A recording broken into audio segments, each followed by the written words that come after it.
అందరికీ నమస్కారం.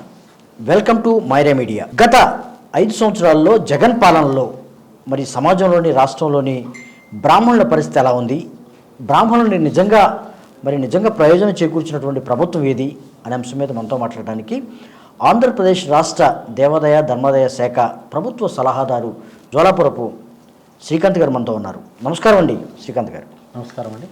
నిజంగా మరి రాష్ట్రంలో బ్రాహ్మణుల పరిస్థితి ఎలా ఉంది, ప్రస్తుతం మరి జగన్మోహన్ రెడ్డి పాలనలో ఎటువంటి ప్రయోజనాలు చేకూరింది, అసలు నిజంగా బ్రాహ్మణులను ఆదుకున్న ప్రభుత్వం ఏదంటే మీరు ఏం చెప్తారు? 100% మీడియా ద్వారా రాష్ట్ర ప్రజలకు కానీ రాష్ట్ర బ్రాహ్మణులకు కానీ నేను తెలియజేసేది ఏమంటే, తెలుగుదేశం పార్టీ బ్రాహ్మణుల వ్యతిరేక పార్టీ ముందు నుంచి కూడా. వైఎస్ఆర్ కాంగ్రెస్ పార్టీ రాజశేఖర రెడ్డి గారు కానీ, మరి తనయుడు వైఎస్ జగన్మోహన్ రెడ్డి గారు కానీ, వారి పాలనలో రాష్ట్ర బ్రాహ్మణులకు వారు పాదయాత్రలో ఏమి చెప్పారో ఆల్మోస్ట్ అన్నీ కూడా వారు చెప్పినవన్నీ చేసేశారు. ఓకే. కానీ తెలుగుదేశం ప్రభుత్వంలో అంటే ఒక 2 విషయాల మీద మనం మాట్లాడుకుంటే, రాష్ట్ర బ్రాహ్మణులంతా తెలుగుదేశంకు ఎందుకు ఓటు వేయకూడదు, వైఎస్ఆర్ కాంగ్రెస్ పార్టీకి మనము వైఎస్ జగన్మోహన్ రెడ్డి గారికి ఎందుకు అండగా ఉండాలి, ఎందుకు ఓటు వేయాలి అన్న విషయాలు 2-3 చర్చించుకోవచ్చు. దాదాపు రాష్ట్రంలో తెలుగుదేశం పార్టీ వచ్చిన తర్వాత 30 ఏళ్ళుగా తెలుగుదేశం పార్టీ 35 ఏళ్ళు 40 ఇయర్స్ ఏ ఒక్క బ్రాహ్మణునికి కూడా రాజకీయంగా ఒక్క సీటు కూడా ఇయ్యని పార్టీ తెలుగుదేశం పార్టీ. ఓకే. అదొక్కటే కాకుండా తెలుగుదేశం పార్టీ వచ్చిన వెంటనే కరణీకాలను తీసివేయడం, మిరాసీ వ్యవస్థను తీసివేయడం, దీనివల్ల రాష్ట్రంలో చాలామంది బ్రాహ్మణులు వీధుల పాలయ్యారు కరణీకాలతో.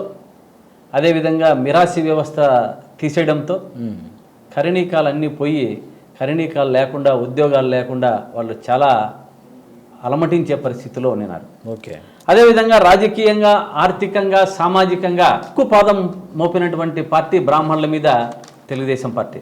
కానీ శ్రీకాంత్ గారు, ఒకటైతే నానులో ఉంది, బ్రాహ్మణులు మొత్తం ఇప్పటికే కొంత మరి చంద్రబాబు నాయుడు వైపు ఉన్నారు, అంతేకాకుండా ఫస్ట్ నుంచి కూడా టీడీపీని సపోర్ట్ చేస్తారని ఇది కూడా ఒక వార్త అయితే ఉంటుంది, మరి అది వినిపిస్తూ ఉంటుంది.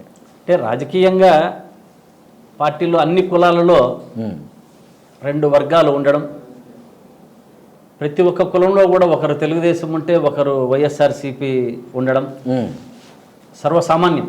ఓకే. ఆ విధంగా కొంత ఏదో ఒక పాక్షికంగా కొంతమంది మాత్రమే ఉన్నారు తప్ప రాష్ట్రంలో ఎక్కువ భాగం దాదాపు 80% 90% పైన బ్రాహ్మణులంతా రాజశేఖర రెడ్డి గారి హయాం నుంచి కూడా వారితోనే ఉన్నారు. వారు కాంగ్రెస్ పార్టీలో ఉన్నప్పుడు వారితోనే నడిచారు. వారు పరమపదించిన తర్వాత జగన్మోహన్ రెడ్డి గారు వైఎస్ఆర్ కాంగ్రెస్ పార్టీ పెట్టిన తర్వాత వైఎస్ఆర్ కాంగ్రెస్ పార్టీతోనే బ్రాహ్మణులంతా కూడా నడుస్తున్నారు. ఇప్పుడు జగన్మోహన్ రెడ్డి ప్రభుత్వం వచ్చిన తర్వాత అసలు ఏంటి, ఏమన్నా ప్రయోజనం వచ్చిందా, లేకపోతే ఇప్పుడు ప్రతిష్టాత్మక తీసుకున్నటువంటి నవరత్నాలు ఉన్నాయి, వాటి వల్ల ఈ బ్రాహ్మణ సంఘాలకు కానీ బ్రాహ్మణులకు కానీ ఏమైనా ప్రయోజనం చేకూరింది అనుకుంటున్నారు? తప్పకుండా. తెలుగుదేశం పార్టీలో మామూలుగా అందరూ కూడా తెలుగుదేశం పార్టీ వారు మాట్లాడుకుంటూ ఉంటారు, బ్రాహ్మణ కార్పొరేషన్ నిర్వీర్యమైంది. ఓకే. బ్రాహ్మణ కార్పొరేషన్కు నిధులు లేవు. తెలుగుదేశం ప్రభుత్వం హయాంలో బ్రాహ్మణ కార్పొరేషన్కు నిధులు ఇచ్చినది 270 కోట్లు మాత్రమే. ఆ 5 ఏళ్లలో మేము చాలా ఉద్యమాలు చేసి ఐవైఆర్ కృష్ణారావు గారు ప్రభుత్వాన్ని ఎంటబడి వారు మా ఉద్యమాలు ఇచ్చిన పేపర్లకి అన్ని కటింగులు చూపించి అప్పుడు ముఖ్యమంత్రి చంద్రబాబు నాయుడు గారితో మాట్లాడితే అప్పుడు 230 కోట్లు 270 కోట్లు వచ్చింది. దాదాపు వారు ఇస్తామన్నది 500 కోట్లు. ఓకే. కాబట్టి దాంట్లో ప్రభుత్వం అప్పుడు మోసం చేసింది. ఇప్పుడు ఈ నవరత్నాలు మీరు అడిగారు, ఈ నవరత్నాలు అనేటువంటి కార్యక్రమాల్లో బ్రాహ్మణ కార్పొరేషన్ ఒకటే కాదు, అన్ని కార్పొరేషన్లకు కూడా అన్ని సామాజిక వర్గాలకి ఏవేవైతే సంక్షేమ పథకాలు వారికి ఇస్తున్నారో అది నవరత్నాల రూపంలో మరికొంత ఎక్కువగానే అందరికీ కూడా లబ్ధి పొందుతున్నారు. కార్పొరేషన్లు ఉన్న కార్పొరేషన్ పార్టీకి కార్పొరేషన్కు ఇంత అమౌంట్ చేశారు. మాకు ఇప్పటికీ వైఎస్ఆర్ కాంగ్రెస్ పార్టీ వచ్చిన తర్వాత మా బ్రాహ్మణ కార్పొరేషన్కి దాదాపు 730 కోట్లు మాకు ఇచ్చారు ఇప్పటికీ. ఓకే, 730 కోట్లతో రాష్ట్రంలోని బ్రాహ్మణులంతా లబ్ధి పొందారు.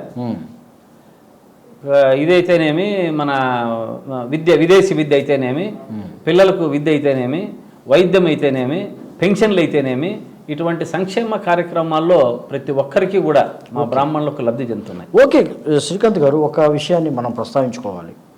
గతంలో ఈ రాష్ట్రానికి ఎవరైతే చీఫ్ సెక్రటరీగా పనిచేసిన ఒక ఇద్దరైతే మాత్రం బ్రాహ్మణ సంఘానికి, బ్రాహ్మణ సమాజ వర్గానికి చెందిన వాళ్ళు ఎవరైతే ఉన్నారో ఐవీఆర్ కృష్ణారావు గారు, ఎల్వి సుబ్రహ్మణ్యం గారు అనుకోవచ్చు. వీరిద్దరూ కూడా ఇప్పుడు జగన్మోహన్ రెడ్డి ప్రభుత్వానికి వ్యతిరేకంగా, ఒకరేమో బీజేపీలో ఉన్నట్టున్నారు, ఒకరేమో మామూలుగా స్వచ్ఛందంగా ఉన్నారు. ఒక స్వచ్ఛంద సంస్థ ఏర్పాటు చేసుకొని ప్రభుత్వానికి వ్యతిరేకంగా కొన్ని కార్యకలాపాలు చేస్తున్నారు. పెద్ద ఎత్తున విమర్శలు కూడా చేస్తున్న పరిస్థితి ఎల్వి సుబ్రహ్మణ్యం. అయితే ఏంటి అసలు, ఎందుకని ఇలా ఇదైంది? ఇప్పుడు ఎల్వి సుబ్రహ్మణ్యం గారు కానీ, మరి ఐవైఆర్ కృష్ణారావు గారు కానీ, వారు చీఫ్ సెక్రటరీ స్థాయిలో పనిచేశారు. అన్ని ప్రభుత్వాలకు ఏ విధంగా ప్రోత్సాహాలు ఇచ్చారో వారి యొక్క విధులను అప్పుడు నిర్వర్తించారు. అసలు ఫస్ట్ జగన్ ప్రభుత్వంలో ఫస్ట్ ఏనే అనుకోవచ్చు ఎల్వి సుబ్రహ్మణ్యం. కానీ ఏదన్నా లోటుపాట్లు ప్రభుత్వం మీద ఉంటే వాళ్ళు విధులలో ఉన్నప్పుడే చెప్పాలి. ఓకే, అది కరెక్ట్ చేయని పని. అంటే నేనైనా, మీరైనా, ఎవరైనా, ఐవీఆర్ కృష్ణారావు అయినా, వారు పెద్ద ఐఏఎస్ ఆఫీసర్లు, వారికి మనము చెప్పేంత విఘ్నత మనకు లేదు. కానీ ఏదన్నా తప్పు చేసినామనుకోండి, ఇప్పుడు ఏ ప్రభుత్వంలో మనం ఉన్నామే ఆ రోజే పాయింట్అవుట్ చేసి ఇది చేస్తున్నాం ఇది తప్పు, ఇది చేస్తున్నాం తప్పు అని చెప్పాలి.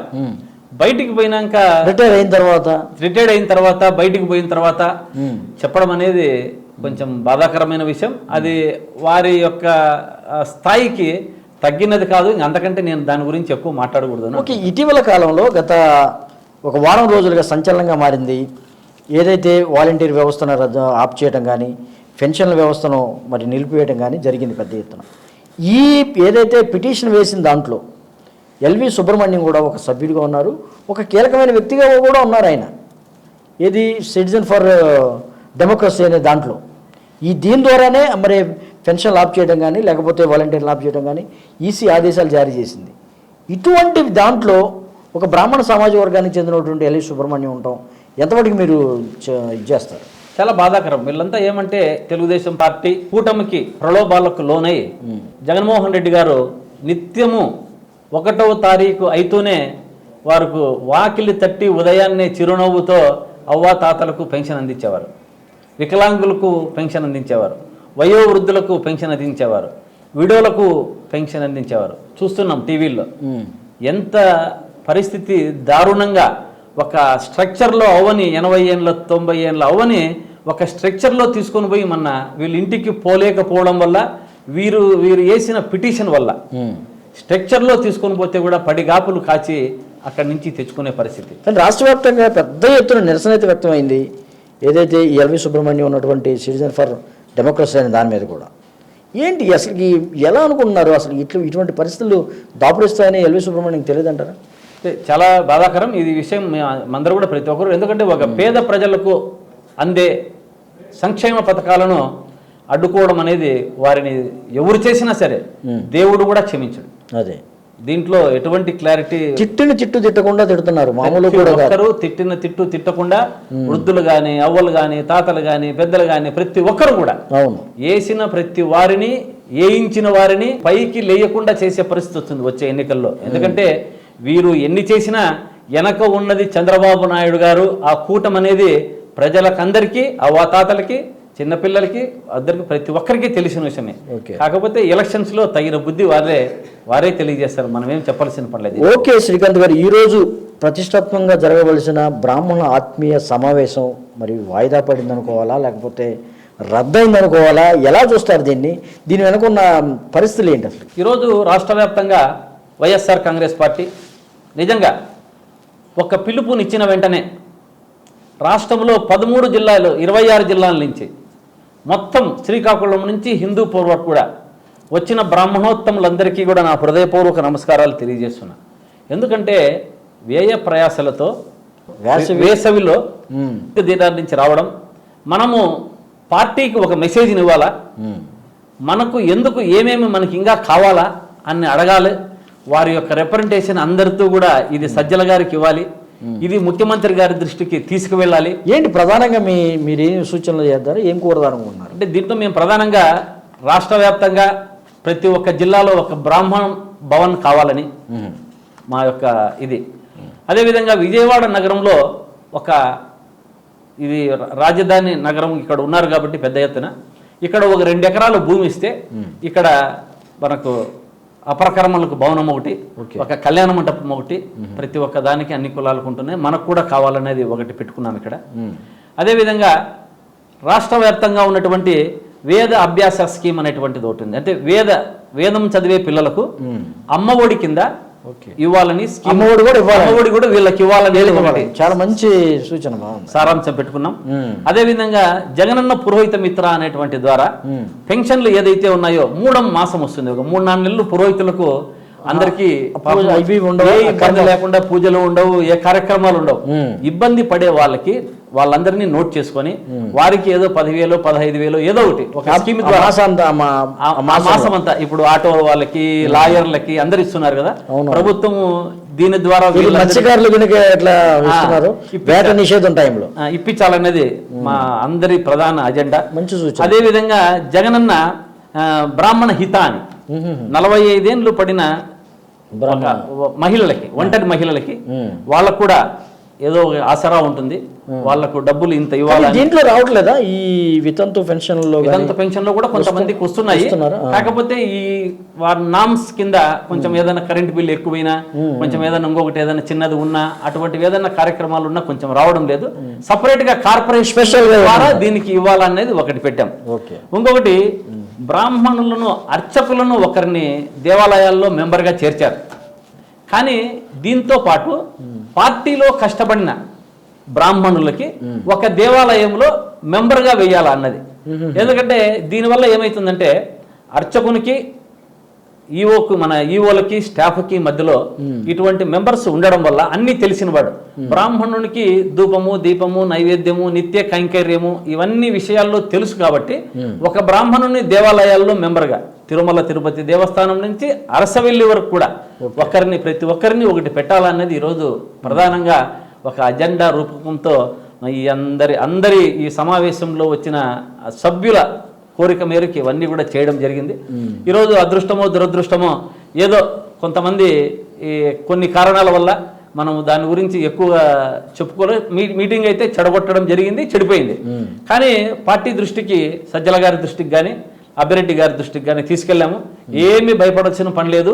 ఇంకొక 10-15 రోజుల్లో ఇంతకంటే రెట్టింపుగా అందరినీ కూడా పిలిచి మరొక కార్యక్రమాన్ని చేసుకొని మనము ఈ యొక్క కార్యక్రమాలన్నీ చేసుకుందామని చెప్పి. కానీ మీరు ఎంత మామూలుగా సమర్థించుకుంటున్నప్పటికీ కూడా మీరు ప్రభుత్వంలో ఉన్నారు, ప్రభుత్వ కార్యకలాపాల్లో మీరు ఉన్నారు కాబట్టి ప్రస్తుతం కోడ్ అయితే ఉందో ఓకే, అది ఓకే. కానీ ఇటువంటి మీటింగ్లు రద్దు చేసుకోవడం కానీ, క్యాన్సిల్ చేసుకోవడం కానీ జరిగితే అది పార్టీకి ఇబ్బంది కదా? పార్టీ మా సభ్యులంతా కూడా వైఎస్ఆర్ కాంగ్రెస్ పార్టీ సభ్యులు కాబట్టి సహృదయంతో మేమందరూ కూడా దాన్ని స్వీకరించి మరీ ఎప్పుడు పార్టీకి మీటింగ్ పెడితే ఆ రోజు మీటింగ్ కూడా అందరూ హాజరవుతారు. ఎందుకంటే పార్టీలో, రాష్ట్రంలో ఉన్న బ్రాహ్మణులంతా పార్టీ వైపు ఉన్నారు.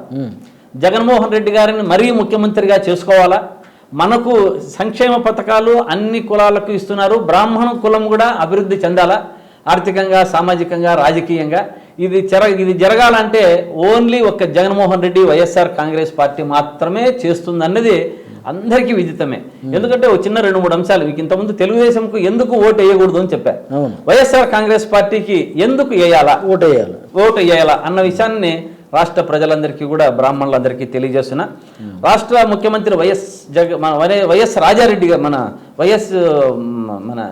రాజశేఖర రెడ్డి గారు ఉన్నప్పుడు దాదాపు రాష్ట్రంలో 16,000 దేవాలయాలకు దీపం మన నైవేద్యాల కింద ఇచ్చి 16,000 మంది అర్చకులకు, పురోహితులకు నీడ కల్పించారు. అది అయిపోయిన తర్వాత తండ్రికి దగ్గర తనయుడుగా జగన్మోహన్ రెడ్డి గారు మరిన్ని దేవాలయాలకు, దాదాపు 10-12 వేల దేవాలయాలకు మరి కూడా ధూపదీప నైవేద్యాలకు ఇచ్చారు. అందరినీ తిరుమల తిరుపతి దేవస్థానం కూడా కొన్ని సంస్కరణలు చేసినట్టున్నారు. తిరుపతి దేవస్థానంలో దాదాపు 778 మందికి రాజశేఖర రెడ్డి గారు ఉన్నప్పుడు లడ్డుపోటులో ఉన్న కార్మికులకు అందరికీ కూడా అక్కడ మనకు పర్మనెంట్ చేయడం జరిగింది. ఓకే, అప్పుడు రాజశేఖర రెడ్డి గారి హయాంలో. అది అయిపోయిన తర్వాత రాజకీయంగా అనేది ఒక్కసారి మీకు విషయాన్ని తీసుకొని వస్తే రాష్ట్రంలో ఎప్పుడూ లేని విధంగా, ఎన్నడూ లేని విధంగా, ఏ పార్టీ ఇవ్వని విధంగా పోయినసారి 2019లో 4 సీట్లు ఇచ్చారు వైఎస్ఆర్ కాంగ్రెస్ పార్టీ. ఎమ్మెల్యే స్థానాలు ఒకటి కోన రఘుపతి గారికి ఇచ్చారు, మల్లాది విష్ణు గారికి ఇచ్చారు, ద్రోణంరాజు శ్రీనివాస్ గారికి విజయవాడ ఇచ్చారు, ఆక్రమాల విజయ నిర్మల అని ఆమె కూడా విశాఖపట్నంలో ఆమె కూడా సీట్ ఇచ్చారు. విశాఖపట్నంలో ఆక్రమాల విజయ నిర్మల కానీ ద్రోణంరాజు శ్రీనివాస్ గారు కానీ ఓడిపోతే కూడా వారిద్దరికీ ఒక టర్ము ఒకరికి హుడా చైర్మన్ ఇచ్చారు, Vijayawada urban development corporation Vijayawada. మరి ఆమె కూడా ఆయన చనిపోయిన తర్వాత వెంటనే ఆమెకు కూడా 2 ఏళ్ళు ఇవ్వడం. ఇది అయిపోయిన తర్వాత రాష్ట్ర వ్యాప్తంగా దాదాపు సీఎం ఆఫీసులో కానీ ప్రభుత్వంలో కానీ సలహాదారులుగా ఒక 5 మంది బ్రాహ్మణులు ఉన్నారు. తెలుగుదేశం ప్రభుత్వంలో ఏ ఒక్కరి కౌన్సిలర్ కూడా ఇలా, ఒక్క కౌన్సిలర్ ఏదో నెల్లూరు జిల్లాలో ఉండినాడు. 5 మంది సలహాదారులు ఉన్నారు. ఈరోజు రాష్ట్ర వ్యాప్తంగా దాదాపు 16 మంది కార్పొరేటర్లు, కౌన్సిలర్లు రాష్ట్ర వ్యాప్తంగా ఉన్నారు. 16 మంది. మాకు రాజకీయంగా మేము స్టెప్ వేసాం కదా, వేయించిండేది జగన్మోహన్ రెడ్డి గారు అందరితో. 16 మంది కార్పొరేటర్లు. అంతకుముందు హయాంలో ఎప్పుడూ కార్పొరేటర్లు, కౌన్సిలర్ అనే వాళ్ళు ఎక్కడా లేరు. ఈయన ఉన్న తర్వాత 16 మంది వచ్చారు. అది కాకుండా మా బ్రాహ్మణ కార్పొరేషన్లో డైరెక్టర్లు, కోఆపరేటివ్ క్రెడిట్ సొసైటీలో డైరెక్టర్లు, వివిధ హస్తకళలలో అయితే రాష్ట్ర స్టేట్ కార్పొరేషన్లో హస్తకళల డైరెక్టర్ ఒక ఆమె ఉంది, పోలీస్ వెల్ఫేర్ కార్పొరేషన్లో ఒక ఆమె ఉంది. ఇటువంటి డైరెక్టర్లు కూడా రాష్ట్ర వ్యాప్తంగా ఒక 3-4 ఇచ్చారు. ఇది అయిపోయిన తర్వాత మన అర్చకులకు, పురోహితులకు జీవో నంబర్ 76 అనేది ఒకటి, వంశపారంపర్య హక్కులు ఏదైతే తెలుగుదేశం హయాంలో పోగొట్టుకున్నామో దాన్ని ముఖ్యమంత్రి జగన్మోహన్ రెడ్డి గారు మాకు ఇప్పుడు ఇవ్వడం జరిగింది. వంశపారంపర్య హక్కులు ఇస్తూ జీవో నంబర్ 17 ఇస్తూ ఏ అర్చకునికి కూడా రిటైర్మెంట్ లేకుండా, రిటైర్మెంట్ అర్చకునికి లేదు, మీకు ఒంట్లో శక్తి ఉన్నంత వరకు దేవునికి సేవ చేసుకోండి, మీకు చాలంటేనే మీ పిల్లలకి ఇస్తాం, అంతవరకు మీరే చేస్తున్నారు. వంశపారంపర్యం ఉందా మళ్ళీ అమలు చేస్తున్నారు? అది కూడా చేస్తున్నారు. వంశపారంపర్య హక్కులు ఇచ్చారు, జీవో నంబర్ 76 ఇచ్చారు, రిటైర్మెంట్ లేకుండా ఇచ్చారు. ఇటువంటివన్నీ కూడా బ్రాహ్మణ కార్పొరేషన్లకు 678 కోట్లు 700 కోట్లు ఇచ్చారు. ఇటువంటివంతా కూడా జగన్మోహన్ రెడ్డి గారు హయాంలోనే జరుగుతున్నాయి. మాకు వైఎస్ఆర్ కాంగ్రెస్ పార్టీలో బ్రాహ్మణులంతా కూడా చాలా హ్యాపీగా మరొక్కసారి ముఖ్యమంత్రిని చేసుకోవాలనే పట్టుదలతోనే ఉన్నారు. అంటే ప్రస్తుతం ఎన్నికల తరుణం, ఎన్నికలు పెద్ద ఎత్తున ఎన్నికల ప్రచారాలు కూడా అన్ని పార్టీలు చేసుకుంటున్న తరుణంలో ఏంటి అసలు ఈ 2024 ఎన్నికల్లో బ్రాహ్మణులు సామాజిక వర్గం కానీ ఎటువైపు మొగ్గు చూపే అవకాశం ఉందనుకుంటున్నారు? రాజకీయంగా బ్రాహ్మణులు చైతన్యవంతులయ్యారు.